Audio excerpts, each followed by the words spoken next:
আশা করি তোমরা যে যেখানে আসো এই মহামারীর মধ্যে শারীরিকভাবে সুস্থ আসো। ইংলিশে একটি প্রবাদ বাক্য আছে, health is the root of all happiness.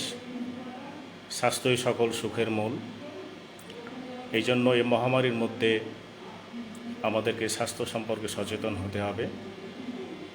আমরা যদি স্বাস্থ্য সম্পর্কে সচেতন না হই, যদি কোনো কারণে করোনা দ্বারা আক্রান্ত হই, তাহলে আমাদের জীবনটা দুর্বিষহ হয়ে পড়বে, পড়ালেখা স্থবির হয়ে পড়বে, অনেক অসুবিধার মুখোমুখি আমরা হব। যাই হোক, আমি আমার পরিচিতি তোমাদের সামনে উপস্থাপন করছি। আমি Mohammad Ohidul Islam, instructor non tech chemistry, Rajshahi polytechnic institute. আমি আজকে আমাদের দৈনন্দিন জীবনে কেমিস্ট্রির অবদান কতটুকু, why do we study chemistry, why shall we study chemistry, কেন আমরা কেমিস্ট্রি পড়ব, কেমিস্ট্রি শেখার উদ্দেশ্যটা কী। তুমি মূলত একজন ডিপ্লোমা ইঞ্জিনিয়ার হিসেবে আত্মপ্রকাশ করবে, কিন্তু তোমাকে কেন কেমিস্ট্রি পড়ার জন্য তোমার সিলেবাসে কেমিস্ট্রি চ্যাপ্টারকে অন্তর্ভুক্ত করা হলো, এ বিষয়টি তোমাদের জানা দরকার। আসলে আমি আমার উদ্বোধনী ক্লাসে তোমাদের সাথে কেমিস্ট্রির অবদান কতটুকু আমাদের প্রাত্যহিক জীবনে, এটা যদি একটুখানি উপস্থাপন করি তাহলে তোমাদের বুঝতে সুবিধা হবে। মনে করো সকালে তুমি ঘুম থেকে উঠলে, ওঠার পরে তুমি পরিষ্কার পরিচ্ছন্নতার জন্য, মুখ ধৌতকরণের জন্য ব্রাশটি ইউজ করো। ব্রাশের যে টুথপেস্ট তুমি ইউজ করতেছো, পুরোটাই কেমিস্ট্রির অবদান। যে ব্রাশটি তুমি ব্যবহার করতেছো, তার যে ফাইবার, এটা নাইলন 66, তার যে হ্যান্ডেল, সেটিও কিন্তু একটা পলিমারিক সাবস্ট্যান্স। যাই হোক, তুমি শিক্ষা উপকরণের কথা তুমি যদি চিন্তা করো, তোমার বই, তোমার কলম, তোমার খাতা, সবগুলোই কিন্তু কেমিস্ট্রির অবদান। পাল্প অ্যান্ড পেপার ইন্ডাস্ট্রি, এটা বিশাল একটা কেমিস্ট্রির অবদান।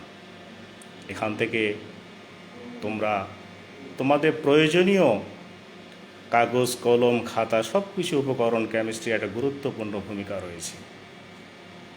আজকে তোমার আমার জ্বর হচ্ছে, মাথা ব্যথা হচ্ছে, অথবা পেটে পীড়ায় আক্রান্ত, জ্বর হলে আমি তাৎক্ষণিক নাপা প্যারাসিটামল খেয়ে ফেলছি, ব্যথা হলে ব্যথানাশক ওষুধ খেয়ে ফেলছি, কোনো জায়গায় ইনফেকশন হলে অ্যান্টিবায়োটিক খাচ্ছি। এগুলো কোত্থেকে আসছে? এগুলো কেমিস্ট্রির প্রোডাক্ট, কেমিস্ট্রির অবদান। আজকে পুরো সভ্যতাকে বক্ষে ধারণ করে আছে কিছু মেটাল, যেমন ধরো লোহা, কপার, অ্যালুমিনিয়াম। এগুলো প্রত্যেকটি মেটাল, প্রত্যেকটি ধাতব পদার্থ কিন্তু কেমিস্ট্রির অবদান। আকরিক থেকে ধাতু নিষ্কাশন যে প্রক্রিয়া, সেটা একজন কেমিস্ট করে থাকে। আজকে তোমার যে বিল্ডিং, তোমার যে ইনস্টিটিউট, তোমার যে প্রতিষ্ঠান, তুমি যদি চেয়ে দেখো, সবগুলোই কেমিস্ট্রির অবদানই ভরা। যেমন ধরো, তুমি একটা বিল্ডিং কনস্ট্রাকশনের জন্য তুমি সিমেন্ট ব্যবহার করেছো, সিমেন্টকে তো কেমিস্ট্রি প্রোডাক্ট।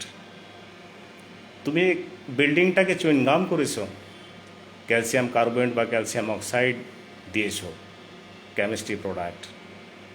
তুমি টাইলস করেছো, মোজাইক করেছো, কেমিস্ট্রির অবদান। এইভাবে জীবনের পরতে পরতে কেমিস্ট্রির অবদান আমরা পাচ্ছি, সুবিধা পাচ্ছি। সবচেয়ে বড় কথা হলো, দেশের জনসংখ্যা দ্রুত বেড়ে যাচ্ছে, কিন্তু খাদ্য সমস্যা মিটা করবার জন্য আজকে উন্নত সার, উন্নত কীটনাশক ঔষধ এর ব্যবহার বাড়তি ফসল উৎপাদনের জন্য গুরুত্বপূর্ণ ভূমিকা পালন করেছে।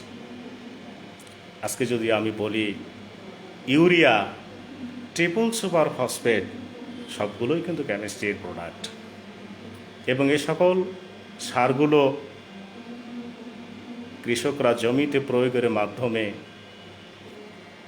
জমিতে অধিক ফসল ফলিয়ে থাকে।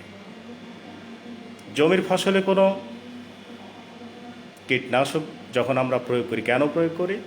তার কারণটা হচ্ছে সেখানে যদি কোনো পোকার উপদ্রব দেখা দেয়, তাহলে এ পোকাকে দমন করবার নিমিত্তে আমরা কীটনাশক সার ব্যবহার করি। সেটাও কিন্তু কেমিস্ট্রির অবদান। তাহলে আমরা সহজেই বুঝতে পারছি কেমিস্ট্রি আমাদের ব্যক্তিগত জীবন, পারিবারিক জীবন, সামাজিক জীবন, রাষ্ট্রীয় জীবন, আন্তর্জাতিক জীবন, জীবনের প্রতিটি ক্ষেত্রে প্রতিটি পরতে পরতে গুরুত্বপূর্ণ ভূমিকা পালন করে চলেছে। আজকে তুমি আমি যে কাপড়টি পরিধান করতেছি, কাপড়ের যে রংকরণ, কাপড় তৈরি, রংকরণ ডাইং ইন্ডাস্ট্রি। এরপরে তুমি গ্লাস অ্যান্ড সিরামিকের কথা বলো, কাঁচের কথা বলো, সবগুলোই কিন্তু কেমিস্ট্রি প্রোডাক্ট। এজন্য তুমি ডিপ্লোমা ইঞ্জিনিয়ার হিসেবে আত্মপ্রকাশ করলেও তোমাকে কেমিস্ট্রি জুড়ে দেওয়া হচ্ছে এই জন্যই যে তুমি মোটামুটি একটা ধারণা তুমি লাভ করবে। সবচাইতে গুরুত্বপূর্ণ যে বিষয়টি হলো, তোমাদের সিলেবাসে অন্তর্ভুক্তি আছে খড় পানিকে কীভাবে মৃদুকরণ করবে, অর্থাৎ পানি বিশোধন প্রণালী। তোমরা জানো পানিতে যদি কিছু লবণ ডিজলভ অবস্থায় থাকে, দ্রবীভূত অবস্থায় থাকে, যেমন ধরো ক্যালসিয়াম, ম্যাগনেসিয়াম, অ্যালুমিনিয়াম অথবা আয়রন, এদের সালফেট বা ক্লোরাইড লবণ যদি ডিজলভ অবস্থায় থাকে, দ্রবীভূত অবস্থায় থাকে, তাহলে পানি ক্ষর হয়। এই ক্ষর পানি তুমি যদি ইন্ডাস্ট্রিতে ব্যবহার করো, তো ইন্ডাস্ট্রির গুরুত্বপূর্ণ ইকুইপমেন্ট, যন্ত্রপাতি সহজে নষ্ট হয়ে যাবে। এই জন্য ইন্ডাস্ট্রিতে যে গুরুত্বপূর্ণ যন্ত্রগুলো ব্যবহার করা হয়, তাকে সংরক্ষণের জন্য অবশ্যই ক্ষর পানিকে মৃদুকরণ করতেই হবে। এর বাইরে যাওয়ার সুযোগ নেই।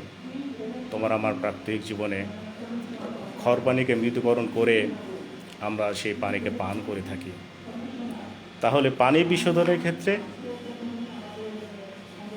কেমিস্ট্রি একটা গুরুত্বপূর্ণ ভূমিকা পালন করে চলেছে। শুধু তাই নয়, এসব হলো অবদান। কেমিস্ট্রির অবদান সংক্ষিপ্ত পরিমণ্ডলে বলে তোমাদের শেষ করা যাবে না। তবে আমাদের কিছু কেমিস্ট্রি আমরা অপব্যবহারও করে থাকি। তোমরা জানো ফরমালিন নাম শুনেছ? মিথানল বা ফর্মালডিহাইডে 40% জলীয় দ্রবণকে ফরমালিন বলে। কিছু অসাধু ব্যবসায়ী এই ফরমালিন শাকসবজি, ফলমূল, মাছ মাংসে মিশ্রিত করে তাকে দীর্ঘক্ষণ অবিকৃত অবস্থায় রাখে, অর্থাৎ পচন নিবারক হিসাবে এটি ব্যবহার করে।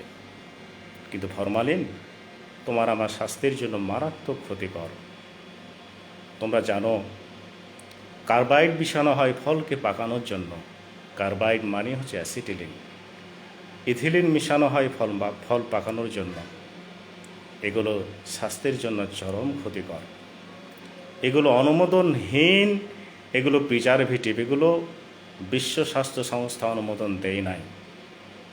এরপরও আমাদের সমাজে কিছু অসাধু ব্যবসায়ী যারা কিনা এগুলো ব্যবহারের মাধ্যমে পুরো মানব সম্প্রদায়কে হুমকির মধ্যে ফেলে দিচ্ছে, দুঃখজনক।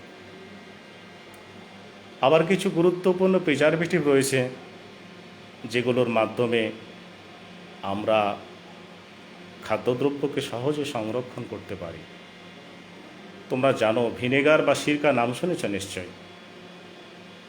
এই ভিনেগার বা সিরকাটা হলো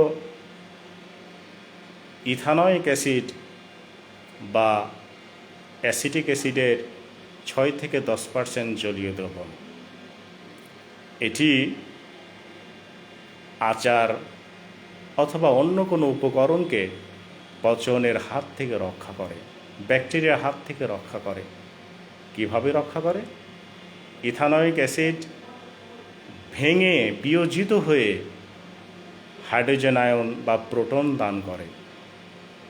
এই প্রোটন বা হাইড্রোজেন আয়ন ব্যাকটেরিয়াকে ধ্বংস করে ফেলে। রয়েছে বেনজয়িক অ্যাসিড। রয়েছে সোডিয়াম বেঞ্জয়েড, রয়েছে চিনির দ্রবণ, রয়েছে লবণের দ্রবণ। এ সকল প্রিজারভেটিভের মাধ্যমে আমরা খাদ্যদ্রব্য সংরক্ষণ করতে পারি, যেটা আমাদের স্বাস্থ্যের জন্য ক্ষতিকর নয়। প্রিয় ছাত্রছাত্রী বৃন্দ, আমরা আমাদের প্রাত্যহিক জীবনে যে পরিধেয় বস্ত্রগুলো, যে পোশাক পরিধান করি সেটা নোংরা হচ্ছে, সেটাকে পরিচ্ছন্ন করবার জন্য আমরা সাবান ব্যবহার করি। সে সাবানের প্রোডাক্ট কিন্তু কেমিস্ট্রির প্রোডাক্ট। সাবানের সংকেতটা হলো, সাবানটা হলো উচ্চতর ফ্যাটি অ্যাসিডের সোডিয়াম লবণ। এই সাবান প্রস্তুতের সময় গ্লিসারিন বাই প্রোডাক্ট আকারেও প্রস্তুত হয়, যে গ্লিসারিন তুমি আমি শীতকালে ব্যবহার করে থাকি। তোমরা ডিটারজেন্টের নাম শুনেছ, সেই ডিটারজেন্টটাও হলো কেমিস্ট্রির একটা প্রোডাক্ট। ব্লিচিং পাউডারের নাম শুনেছ, যেটা জীবাণুনাশক হিসাবে কাজ করে, এটিও কেমিস্ট্রির একটি প্রোডাক্ট। তোমরা খাবার সোডা, সোডিয়াম বাইকার্বনেটের নাম শুনেছ, যে খাবার সোডা কেকে ব্যবহার করা হয়, পাউরুটিতে ব্যবহার করা হয় তাকে ফোলানোর জন্য, অথবা অনেক সময় কিছু কিছু শাক সবজি রয়েছে যাকে সিদ্ধ করার জন্য সোডিয়াম বাইকার্বনেট আমাদের বাবনেরা ব্যবহার করে থাকেন। এগুলো কেমিস্ট্রির অবদান। তুমি রিচ ফুড খেয়েছ, তোমার বদহজম হচ্ছে, তোমার খাবার দাবার প্রপারলি ডাইজেশন হচ্ছে না, তখন তুমি কমল পানীয় খাচ্ছ। কমল পানীয়টা কি তুমি জানো? উচ্চ চাপে ঠান্ডা অবস্থায় কার্বন ডাইঅক্সাইডকে পানিতে দ্রবীভূত করলে কার্বনিক অ্যাসিড তৈরি হয়, যে কার্বনিক অ্যাসিড তোমার পরিপাকে সহযোগিতা করে। এইভাবে আমাদের পরতে পরতে কেমিস্ট্রির অবদান বলে শেষ করা যাবে না। আজকে পুরো সভ্যতাকে বক্ষে ধারণ করে আছে লোহা। কোনো কনস্ট্রাকশন এই লৌহ ছাড়া তুমি চিন্তাই করতে পারবে না। আকরিক থেকে লোহা নিষ্কাশনটা হলো কেমিস্ট্রির অবদান। প্রিয় ছাত্রছাত্রীরা, কেমিস্ট্রির অবদান সম্পর্কে তোমাদের স্বল্প পরিমণ্ডলে কিছু আলোচনা করলাম, আমার পরিচয় তোমাদের দিলাম। তোমাদের সাথে সামনের দিন থেকে আরও ফ্রুটফুল ক্লাস নেব। কেমিস্ট্রির কিছু নেতিবাচক প্রভাবও আমাদের জীবনে আছে, যেগুলো আমি তোমাদের সামনে উপস্থাপন করলাম। সবচাইতে যে খারাপ দিকটা হলো, আজকে কেমিস্ট্রির প্রযুক্তি ব্যবহার করে বড় বড় শিল্পোন্নত দেশগুলো যে মারণাস্ত্র বানাচ্ছে, সেটা ভয়ানক অবস্থা সৃষ্টি করেছে। তোমরা জানো, হিরোশিমা এবং নাগাসাকি জাপানে অবস্থিত, এ দুটো শহরকে বিশ্বযুদ্ধের সময় 6 আগস্ট এবং 9 আগস্ট নিশ্চিহ্ন করে দেওয়া হয়েছিল। লক্ষ লক্ষ মানুষের প্রাণকে মুহূর্তের মধ্যে কেড়ে নেওয়া হয়েছিল পারমাণবিক বোমার মাধ্যমে। পারমাণবিক বোমায় ইউরেনিয়ামকে ব্যবহার করা হয়। ইউরেনিয়ামকে একটা নিউট্রন দ্বারা আঘাত করলে সেটি একাধিক এলিমেন্টে পরিণত হয় এবং বিপুল পরিমাণ শক্তি সেখান থেকে বেরিয়ে আসে। এ ধ্বংসযোগ্য কাজটি কিন্তু মানুষ ব্যবহার করে লক্ষ লক্ষ মানুষকে হত্যা করার নিমিত্তে। এটা নিঃসন্দেহে কেমিস্ট্রি আমাদেরকে, এটা কেমিস্ট্রির অবদানের বাইরে বলবো। এটা মানুষ আজকে যদি বিশ্ব সম্প্রদায় মারণাস্ত্র প্রতিযোগিতায় যে অর্থগুলো তারা ব্যবহার করে, সেটা সত্যিকার অর্থে যদি আমরা মানব কল্যাণে ব্যবহার করতাম, তাহলে বিশ্বে একটি মানুষ না খেয়ে থাকতো না। তোমরা জেনে অবাক হবে, তোমরা জানো শিক্ষাই জাতির মেরুদণ্ড, এই কথাগুলো এখন সেকেলে হয়ে গেছে। তোমরা সালফিউরিক অ্যাসিডের কথা সবাই শুনেছ। সালফিউরিক অ্যাসিড, যার সংকেত হলো H2SO4। তোমাদের সাথে পরে আরও বিস্তারিত আলোচনা হবে। এই সালফিউরিক অ্যাসিড একটা গুরুত্বপূর্ণ লিচিং এজেন্ট বলে, গুরুত্বপূর্ণ পদার্থ, যেই পদার্থটি ইন্ডাস্ট্রিতে কোনো না কোনো স্টেজে অবশ্যই কাজে লাগে, এটা ব্যবহার করা হয়ে থাকে। তো তোমরা যদি কোনো দেশ উন্নত সেটা যদি তোমরা জানতে চাও, তাহলে তোমাকে দেখতে হবে সেই দেশ কি পরিমাণ সালফিউরিক অ্যাসিড ব্যবহার করে। এক পরিসংখ্যানে দেখা গেছে এক মার্কিন যুক্তরাষ্ট্র পুরো বছরে একটি বছরে যে পরিমাণ সালফিউরিক অ্যাসিড তার ইন্ডাস্ট্রিতে ব্যবহার করে, তামাম পৃথিবীর পুরো পৃথিবী একত্রিত হয়েও সেই পরিমাণ সালফিউরিক অ্যাসিড ব্যবহার করতে পারে না। এই জন্য তো আমেরিকা আজকে গোটা বিশ্বের মধ্যে আধিপত্য বিস্তার করে আছে। প্রিয় ছাত্রছাত্রীবৃন্দ, আশা করি আমার এই স্বল্প আলোচনায় তোমরা আমাদের দৈনন্দিন জীবনে, প্রাত্যহিক জীবনে কেমিস্ট্রির অবদান কতটুকু সহজেই তোমরা বুঝতে পেরেছ। আমি তোমাদের সাথে দ্বিতীয় অধ্যায়টি নিয়ে জাস্ট কিছু একটু কথা বলবো। আমি সামনের দিন তোমাদেরকে বিস্তারিত বোঝানোর চেষ্টা করব। দ্বিতীয় অধ্যায় রয়েছে, দ্বিতীয় অধ্যায়টির নামটা হলো আয়নিক সাম্যাবস্থা।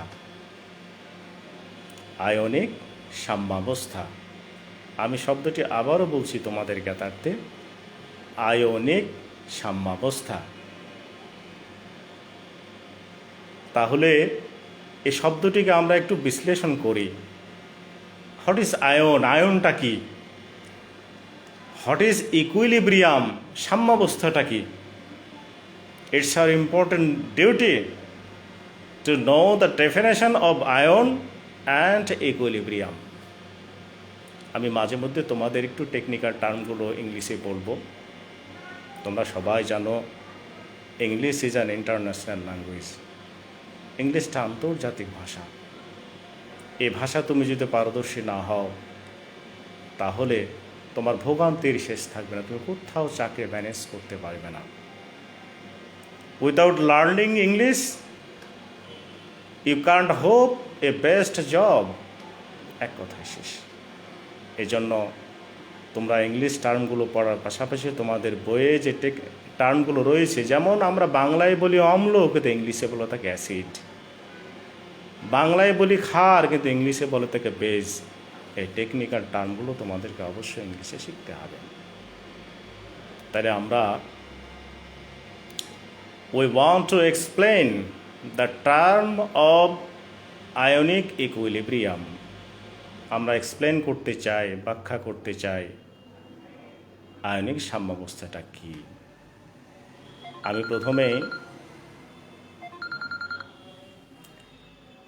আমি প্রথমে আয়নটা কি আমি তোমাদের একটু অবহিত করতে চাই। খুব সিম্পল কথা। কোনো মৌল ইলেকট্রন ছেড়ে দিলে অথবা গ্রহণ করলে যে অবস্থার সৃষ্টি হয় তাকে আয়ন বলে। আমি সংজ্ঞাটি আবারও তোমাদের রিপিট করতেছি।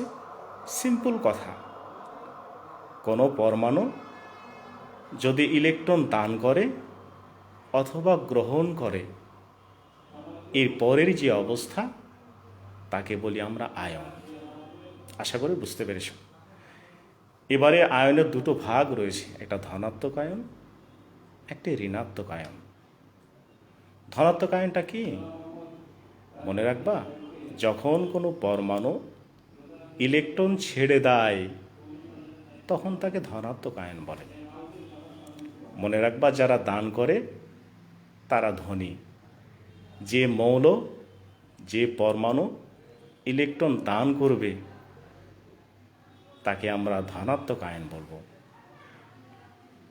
আরেকটু ক্লিয়ার তোমাদের বলতে চাই, কোনো মৌল যে কয়টি ইলেকট্রন দান করবে ঠিক সেই কয়টি পজিটিভ চার্জ ধারণ করবে। আবারও বলি, পে অ্যাটেনশন প্লিজ। কোনো মৌল যে কয়টি ইলেকট্রন দান করবে ঠিক সেই কয়টি পজিটিভ চার্জ ধারণ করবে। যেমন ধরো সোডিয়াম একটি মাত্র ইলেকট্রন দান করতে পারে, তাহলে সোডিয়াম অবশ্যই একটি ধনাত্মক চার্জে চার্জিত হবে। অন্যদিকে ম্যাগনেসিয়াম দুটো ইলেকট্রন দান করতে পারে, অবশ্যই ম্যাগনেসিয়াম দুটো ধনাত্মক চার্জ ধারণ করবে। সোডিয়াম কেন একটি ইলেকট্রন দান করে, সোডিয়াম কেন দুটো ইলেকট্রন দান করতে পারে না, এ প্রশ্নের জবাবগুলো এই মুহূর্তে তোমাদের দেব না, পরবর্তীতে সময় সুযোগ হলে দেব। তাহলে যারা দান করে তারা ধনী, আর যারা গ্রহণ করে তারা ঋণী। ইলেকট্রন দান করলে ধনাত্মক চার্জ হবে, ইলেকট্রন গ্রহণ করলে ঋণাত্মক চার্জ হবে। মনে রাখবা, সাধারণত ধাতব পদার্থগুলো ইলেকট্রন দান করে, ধাতুর বিপরীত অধাতু, তাহলে অধাতব পদার্থগুলো ইলেকট্রন গ্রহণ করবে। ধাতব পদার্থগুলো ইলেকট্রন দান করলে ধনাত্মক আয়নে পরিণত হবে, তাহলে অধাতব পদার্থগুলো ইলেকট্রন গ্রহণ করলে ঋণাত্মক আয়নে পরিণত হবে। তাহলে একটা উদাহরণ দিই তোমাদের সামনে, যেমন ধরো ক্লোরিন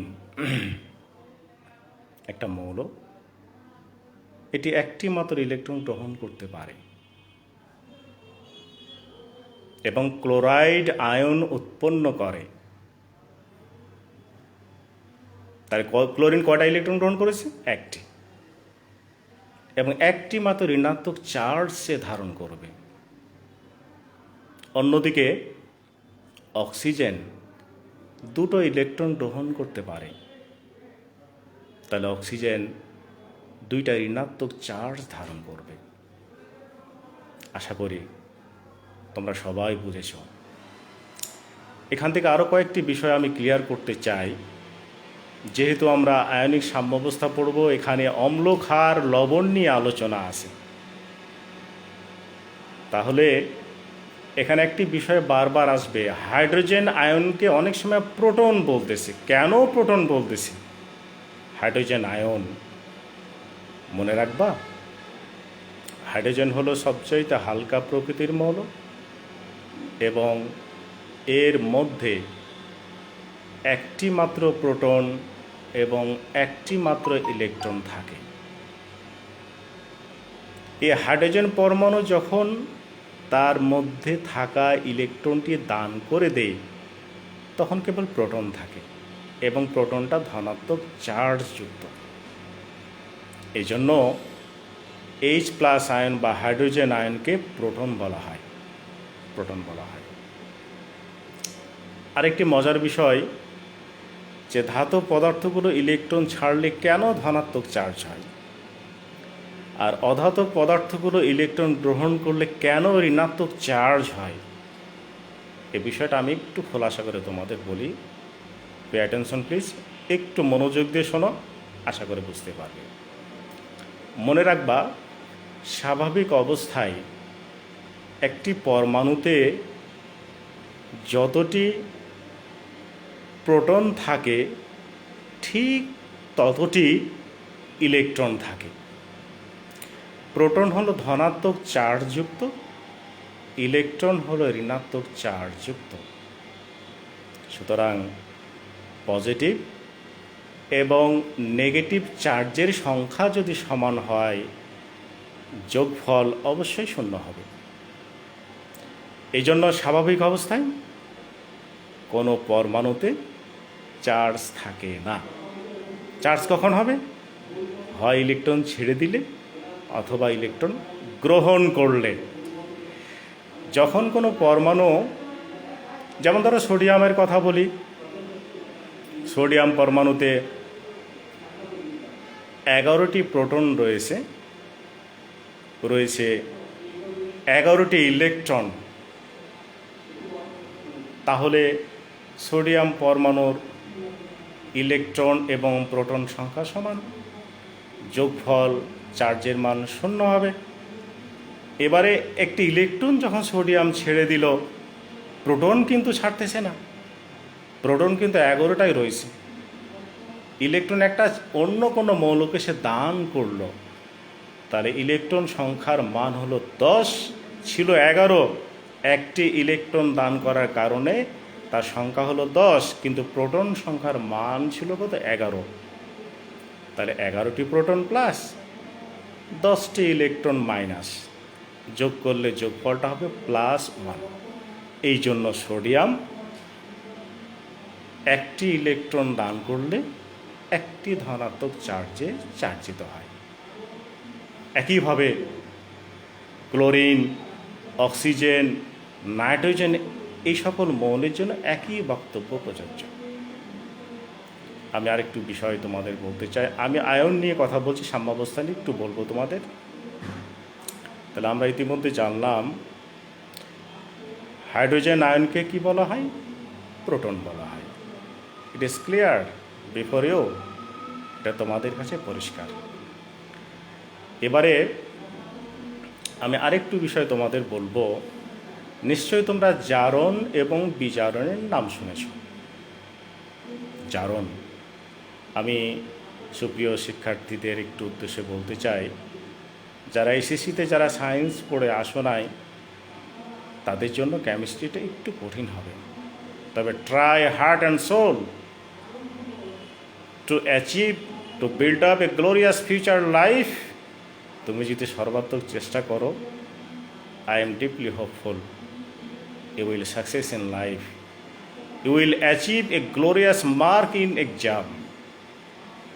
তুমি পরীক্ষায় ভালো করবে, এই ধরনের পরিসংখ্যান আমার কাছে আছে। আজকের এই উদ্বোধনী ক্লাসে আমি কয়েকটি পরিসংখ্যান তোমাদের দিই।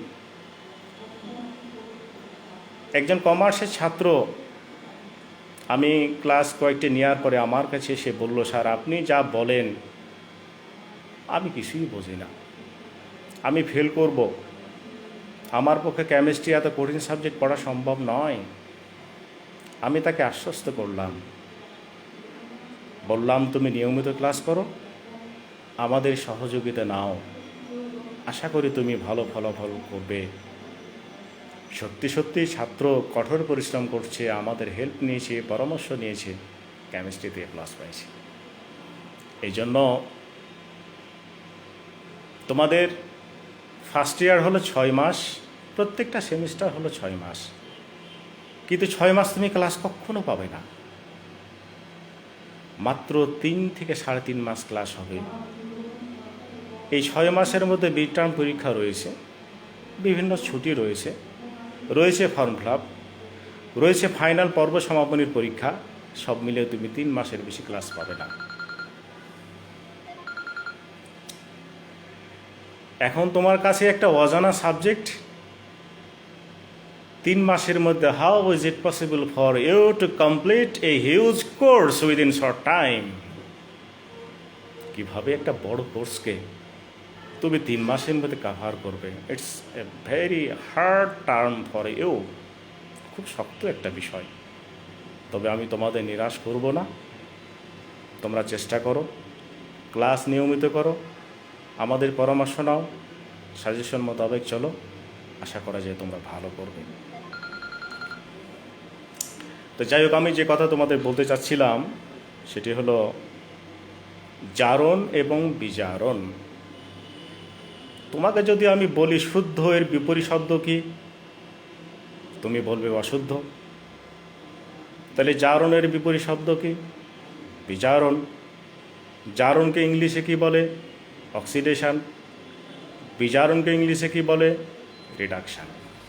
আমি যেহেতু আয়ন নিয়ে কথা বলতেছি, এই জন্য এই কথাগুলো আসতেছে। প্লিজ অ্যাটেনশন, প্লিজ মনোযোগ বাড়াও সবাই। তাহলে জারণটা কি? জারণের বিপরীত সংজ্ঞাটাই হবে বিজারণ। আমি সিম্পলভাবে যদি বলি, যদি বইয়ের সংজ্ঞা মোতাবেক যদি আমরা বলতে চাই, ইলেকট্রনীয় মতবাদ অনুসারে যে বিক্রিয়ার ফলে কোনো পরমাণু অথবা আয়ন ইলেকট্রন ছেড়ে দেয় এবং জারণ সংখ্যা বৃদ্ধি পায়, তাকে জারণ বলে। এ সকল সংজ্ঞা ভুলে যাও, তবে সিম্পল কথা মনে রাখো, ইলেকট্রন ছেড়ে দেওয়াকে জারণ বলে। দ্যাটস এনাফ ফর ইউ, যথেষ্ট তোমার জন্য। তাহলে ইলেকট্রন ছেড়ে দেওয়াকে জারণ বলে। বিজারণ কাকে বলে? ইলেকট্রন গ্রহণ করাকে বিজারণ বলে। আশা করি বুঝতে পেরেছ। তাহলে ইলেকট্রন ছেড়ে দেওয়ার বিষয়টা হলো জারণ, আর ইলেকট্রন গ্রহণ করার বিষয়টা হলো বিজারণ। তাহলে কোনো মৌল ইলেকট্রন ছেড়ে দিলে ধনাত্মক চার্জ হবে, আর কোনো মৌল ইলেকট্রন গ্রহণ করলে ঋণাত্মক চার্জ হবে। এভাবে ধনাত্মক এবং ঋণাত্মক চার্জের আকর্ষণের মাধ্যমে যে বন্ধন তৈরি হয় তাকে আয়নিক বন্ধন বলে। আমি আয়ন নিয়ে কথা বলছি, আয়নিক বন্ধন তোমরা পেয়ে গেছো, আশা করি বুঝতে পেরেছো। হ্যাঁ, এরপরে আসো যোজ্যতার আধুনিক মতবাদ। আধুনিক মতবাদ, সে আয়ন নিয়ে আবার কথা আসবে। কোনো মৌল, সিম্পল কথা, কোনো মৌল যে কয়টি ইলেকট্রন দান করতে পারে তার সংখ্যাই হলো যোজনী বা যোজ্যতা।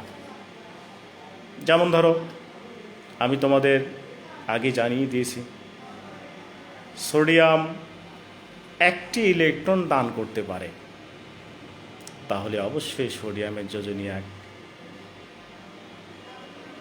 ম্যাগনেসিয়াম 2টি ইলেকট্রন দান করতে পারে, অবশ্যই ম্যাগনেসিয়ামের যোজনী 2।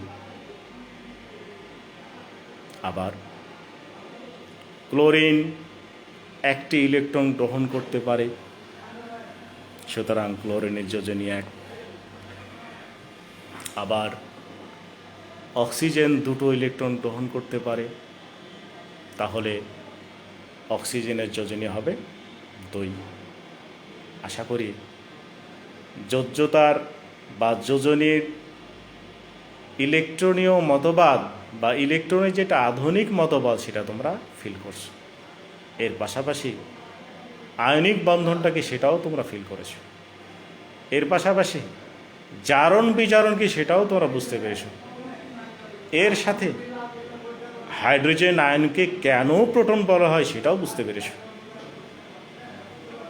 যাই হোক, আয়ন নিয়ে আমি অনেক কথা বললাম, সামনের দিন আরও তোমাদের সাথে কথা হবে। এবারে আমরা সাম্যাবস্থা বলতে চাই, আয়নিক সাম্যাবস্থা। আমরা এটাকে এক্সপ্লেইন করতে চাই। যে চ্যাপ্টারটি আলোচনা করব তোমাদের সামনে, সেই চ্যাপ্টারটি আমরা শাব্দিক বিশ্লেষণ করতে চাই, তাহলে সেই চ্যাপ্টারটি বুঝতে তোমার আমার জন্য সুবিধা হবে। সাম্যাবস্থা, সাম্যাবস্থা কি? সন্ধি বিচ্ছেদ করলে কি হবে? এই ধরে নাও সমান অবস্থা, সাম্যাবস্থা। আচ্ছা, তুমি যখন একটা বাদাম বিক্রেতার কাছে 100 গ্রাম বাদাম কিনতে যাও, তখন বাদামালা একদিকে একটি 100 গ্রামের বাটখারা চাপাই দেয়, অন্যদিকে বাদাম দিয়ে ব্যালেন্স অবস্থায় তোমাকে ওজন করে দেয়। অথবা 100 গ্রাম একটা যেটা ডিজিটাল যেটা পাল্লা নিক্তি, সেগুলোতে দেবে 100 গ্রাম উঠলেই তোমাকে ওটা ক্লোজ করে দেবে, মানে ব্যালেন্স তুমি যা চাচ্ছ সেটা ডিজিটাল নিক্তি বলে দিচ্ছে এবং সেই পরিমাপ তোমাকে দেবে। এটাকে আমরা ব্যালেন্স অবস্থা বলি, ব্যালেন্স অবস্থা বলি। প্রিয় শিক্ষার্থী বন্ধুরা, রাসায়নিক বিক্রিয়া সম্পর্কে তোমরা একটু হলো আইডিয়া আছে। একটা সিম্পল উদাহরণ আমি তোমাদের দিই, সেটা হলো অম্ল যোগ ক্ষার সমান লবণ যোগ পানি। আশা করি তোমরা এই বিক্রিয়াটা অনেকেই জানো, এবং এই বিক্রিয়াটিকে বলা হয় প্রশমন বিক্রিয়া।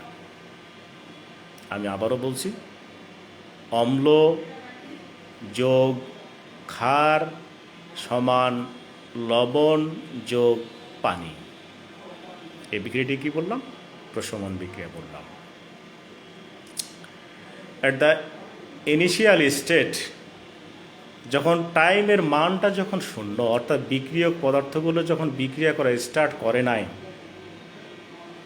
তখন বিক্রিয়ক পদার্থগুলো থাকে সর্বোচ্চ ঘনমাত্রায়।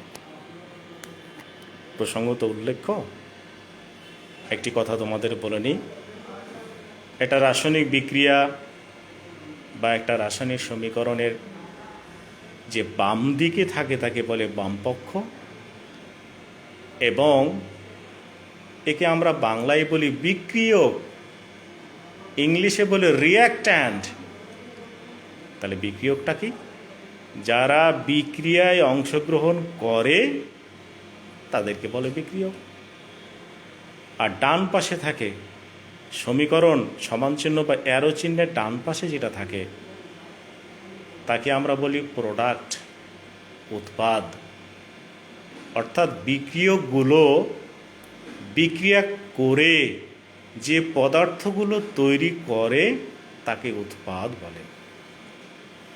আশা করি বিক্রিয়ক এবং উৎপাদটা কি তোমরা বুঝতে পেরেছ? তাহলে আমরা অম্ল এবং ক্ষারের বিক্রিয়া করতে চাই। বিক্রিয়া করলে কি হবে?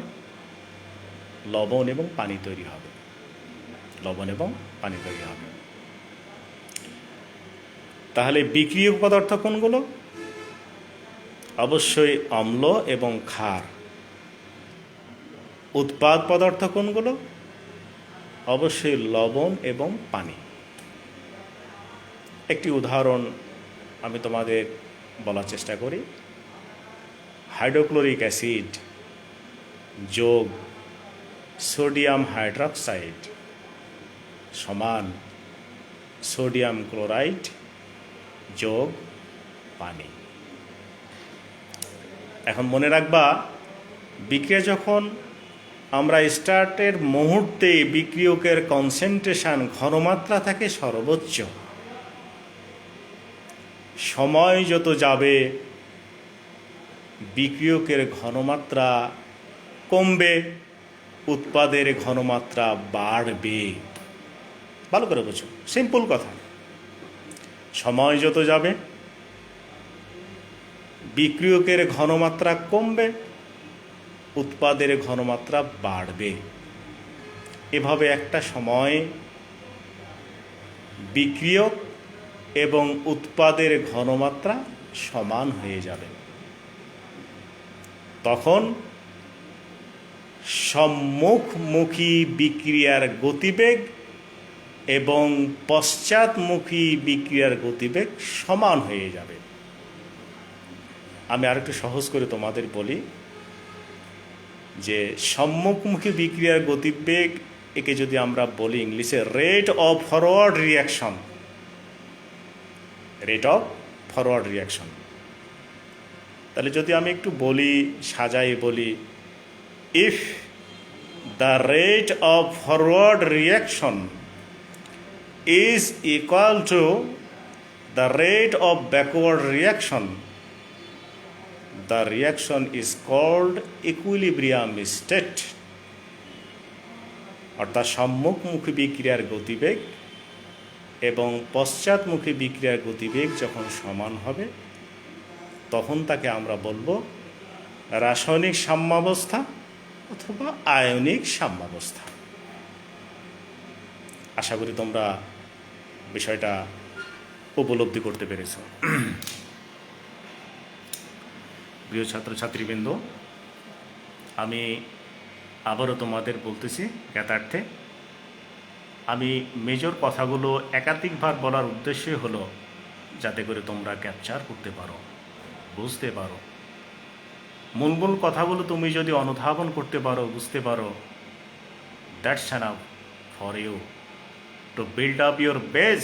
তোমার বেসটা ডেভেলপ করার জন্য যথেষ্ট। আর ফাউন্ডেশন তোমার যদি মজবুত হয় বাকিগুলো তুমি নিজে চেষ্টার মাধ্যমে পারবে। আর ফাউন্ডেশন যদি দুর্বল হয়ে যায় তাহলে it's very hard for you. এটা তোমার জন্য খুব কঠিন হয়ে যাবে, খুব কঠিন হয়ে যাবে। তা আমি তোমাদের আয়নিক সাম্যাবস্থা নিয়ে বিস্তারিত আলাপ আলোচনা করার চেষ্টা করলাম। সামনের দিনগুলোতে আরও আলোচনা হবে এবং আমার ক্লাস চলাকালীন সময়ে তোমরা খাতা কলম অবশ্যই রেডি রাখবে। যে কথাগুলো, প্রত্যেকটি কথা গুরুত্বপূর্ণ, প্রত্যেকটি কথা গুরুত্বের দাবি রাখে। এই জন্য সর্বোচ্চ মনোযোগ দিয়ে কান দিয়ে শুনতে হবে, মাথা দিয়ে বুঝতে হবে, হাত দিয়ে লিখতে হবে।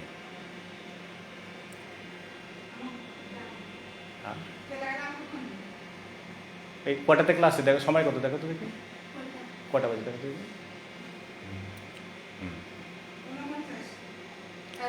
11টা ক্লাস শেষ।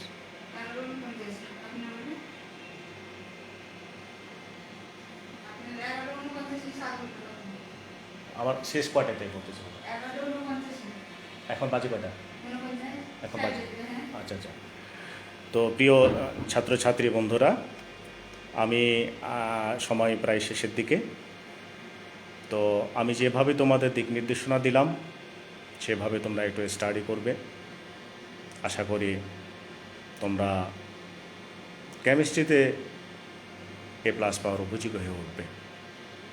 সবার জন্য দোয়া রইল, শুভকামনা রইল। আল্লাহ আমাদের সবাইকে সহি সালামতে রাখুন, সুস্থ রাখুন, এই আশাবাদ ব্যক্ত করে সবাইকে আন্তরিক অভিনন্দন, প্রাণ ঢালা শুভেচ্ছা জানিয়ে আজকে আমি আমার উদ্বোধনী ক্লাস শেষ করলাম। আসসালামু আলাইকুম রহমতুল্লাহ।